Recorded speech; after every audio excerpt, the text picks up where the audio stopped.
భారత ప్రధాని నరేంద్ర మోదీ పోలాండ్ పర్యటన కొనసాగుతోంది. ఆ దేశ ప్రధాని డొనాల్డ్ టస్క్తో భేటీ అయిన మోదీ ద్వైపాక్షిక సంబంధాలపై చర్చించారు. భారత్ పోలాండ్ దౌత్య సంబంధాలు 70వ దశకంలోకి చేరుకున్నాయని ప్రధాని మోదీ తెలిపారు. ఈ సందర్భంగా తమ దౌత్య సంబంధాన్ని వ్యూహాత్మక భాగస్వామ్యంగా మార్చుకోవాలని నిర్ణయించామన్నారు. ప్రధాని మోదీ పోలిష్ కంపెనీలను make in India, make for the వరల్డ్లో భాగస్వామ్యం కావాలని ఆహ్వానించారు. భారత ప్రధానికి ఆతిథ్యం ఇవ్వడం సంతోషంగా ఉందని పోలాండ్ ప్రధాని డొనాల్డ్ టస్క్ చెప్పారు. వివరాలు చూద్దాం. 2 రోజుల పర్యటనలో భాగంగా పోలాండ్ వెళ్లిన ప్రధాని నరేంద్ర మోదీ ఆ దేశ ప్రధాని డొనాల్డ్ టస్క్తో భేటీ అయ్యారు. ఈ సందర్భంగా ద్వైపాక్షిక సంబంధాలను మరింత బలోపేతం చేయడంపై ఇరువురు నేతలు చర్చించారు. అనంతరం జరిగిన సంయుక్త పత్రికా సమావేశంలో ప్రధాని మోదీ, పోలాండ్ ప్రధాని డొనాల్డ్ టస్క్ మాట్లాడారు. ప్రధాని మోదీ మాట్లాడుతూ రక్షణ రంగంలో ఇరు దేశాల సన్నిహిత సహకారం మన పరస్పర విశ్వాసానికి ప్రతీక అని పేర్కొన్నారు. పోలాండ్తో పరస్పర సహకారానికి ప్రాధాన్యత ఇస్తామని చెప్పారు. ఆవిష్కరణ, ప్రతిభ మన 2 దేశాల యువశక్తికి గుర్తింపని మోదీ వ్యాఖ్యానించారు. నైపుణ్యం కలిగిన శ్రామిక శక్తి సంక్షేమం, చలనశీలతను ప్రోత్సహించడం కోసం ఇరు పక్షాల మధ్య సామాజిక భద్రతా ఒప్పందం జరిగిందని చెప్పారు.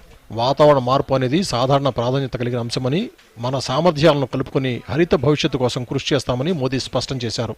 సంబంధోं को एक नई दिशा देने के लिए कई इनिशिएटिव्स की पहचान की है.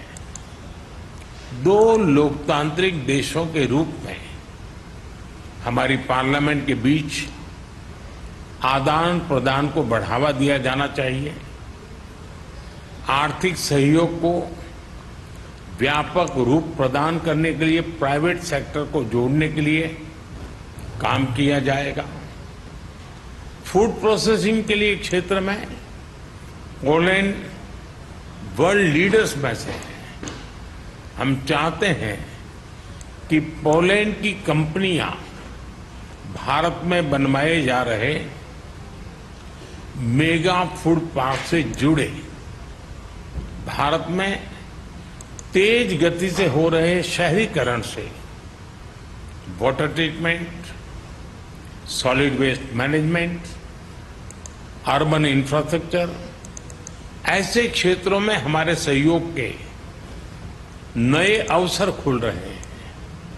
పోలాండ్ ప్రధాని డొనాల్డ్ టస్క్ మాట్లాడుతూ ఇరు దేశాల మధ్య వ్యూహాత్మక సంబంధాలకు 70 ఏళ్లు పూర్తయిన సందర్భంగా భారత ప్రధానికి ఆతిథ్యం ఇవ్వడం గొప్ప గౌరవమని చెప్పారు. భారత్, పోలాండ్ మధ్య ఎలాంటి వివాదాలు లేవని, ఘర్షణలు లేవని అన్నారు.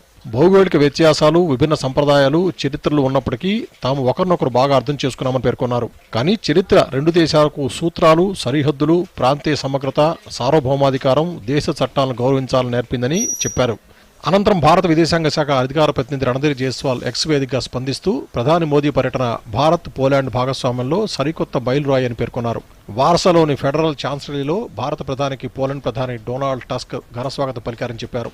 45 ఏళ్ల అనంతరం భారత ప్రధాని పోలాండ్లో చేపట్టిన ఈ పర్యటన ఇరు దేశాల భాగస్వామ్యానికి సరికొత్త దిశ చూపుతుందని భారత విదేశాంగ శాఖ అధికార ప్రతినిధి రణధీర్ జైస్వాల్ పేర్కొన్నారు. Bureau report, Doordarshan news.